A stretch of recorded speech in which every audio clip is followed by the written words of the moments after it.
I sent the message right after takeoff. Group chat. No dramatic punctuation, no desperate emojis. Just flight lands at 3 p.m. Can someone pick me up? I just buried my husband. The plane was still climbing when the replies came in. Fast, clean, cold. My brother Aaron. We're busy. Try Uber. 2 minutes later. My mother, Denise. Why didn't you plan better? That was it. No, I'm sorry. No, how was the funeral? No, we're proud of him. No, are you okay? Just logistics and blame delivered without hesitation. I stared out the window as clouds swallowed the wing, realizing the silence around me wasn't grief. Grief hurts. This was something sharper. This was understanding. Evan and I had been married for 6 years. More than half of that time was spent apart. Deployments don't care about birthdays or anniversaries. They don't pause for loneliness or missed holidays. But love doesn't keep receipts.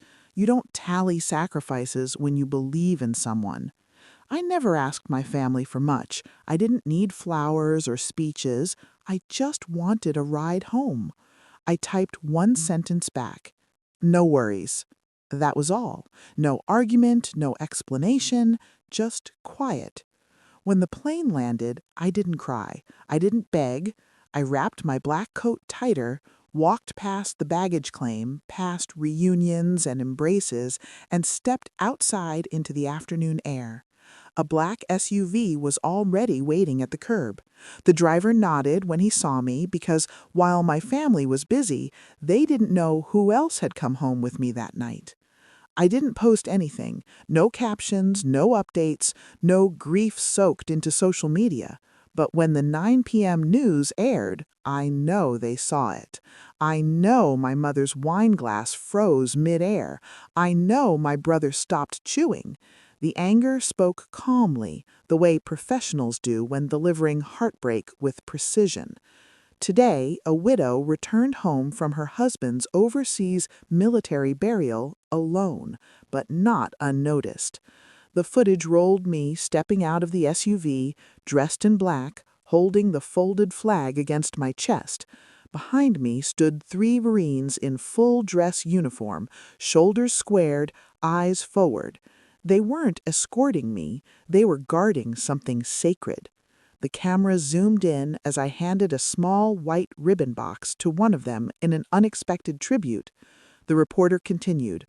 The widow was met not by family, but by her husband's former unit, who arranged a military-led escort. Then my handwritten note filled the screen. If you ever find yourself standing alone at the edge of grief, don't look for the people who left you there. Look for the ones who show up anyway. A widow. They didn't say my name. They didn't need to. The final shot showed me walking between 2 Marines, head high, spine straight, disappearing into the SUV. No tears, no interviews, no explanations. The group chat went silent for 24 hours. Then my sister-in-law messaged privately. Was that you on Channel 5? I didn't answer. My mother tried damage control. She posted an old childhood photo with a caption, "Family above all, always." The top comment came from someone else. Then why didn't you pick her up from the airport? My brother texted next. Didn't realize it was that serious. You should have said something. I laughed once, quietly, as if grief requires better communication. I replied with 6 words. You made your choice, so did I. The news station called again. This time they wanted me to speak. The interview was simple. No dramatic music, no montage, just a chair, a microphone, and a question. What happened when you landed? I answered honestly. I buried my husband with honor and came home to silence. I didn't name names, I didn't accuse, I just said one truth that mattered. Blood doesn't make someone family. Presence does. The response was immediate. Messages poured in from widows, veterans, strangers who understood, but my family's silence stayed heavy. Weeks passed. Letters arrived. One read, "My husband never came home. You made me feel less alone." Then came the candlelight vigil, organized by people I had never met. I stood at the back, hoodie pulled tight, watching strangers hold space for something my own family couldn't. I saw Aaron at the edge of the crowd. He didn't come over, he didn't speak, he just watched. The next morning he texted, "Didn't think it would get this big." I replied, "Grief builds walls or bridges. You chose your side." I didn't hear from him again. I built something instead. The homecoming circle began as an idea and turned into a mission. Volunteers, airport pickups, care kits, signs that read, "You're not alone." The first welcome team stood at arrivals holding a sign that said, "We've got you." That photo spread everywhere. My mother called. I didn't answer. Donations came in, one anonymous. I knew it was my brother. I didn't acknowledge it.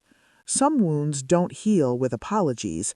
They heal when you stop bleeding for people who watched you drown. Months later, I spoke at a memorial. I told them about Evan, about silence, about choosing presence. I saw my family standing far back, uninvited, watching. I didn't wave, because sometimes punishment isn't anger, it's replacement. I stopped waiting for closure. I started becoming what I once needed.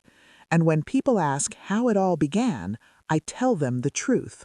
A flight that landed at 3 p.m. and nobody came. I never replied to my mom's last message. I never followed up with my brother's donation. And I never reopened that group chat. Because some people bury you in your silence, and others lift you in theirs. And that's what I'll tell the next woman who asks how to survive the loneliness.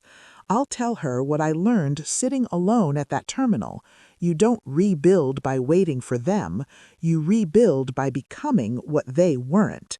And one day, when they're watching from the sidelines, when their phones light up with news you never sent directly, when strangers chant your name and they realize your story doesn't include theirs, they'll understand.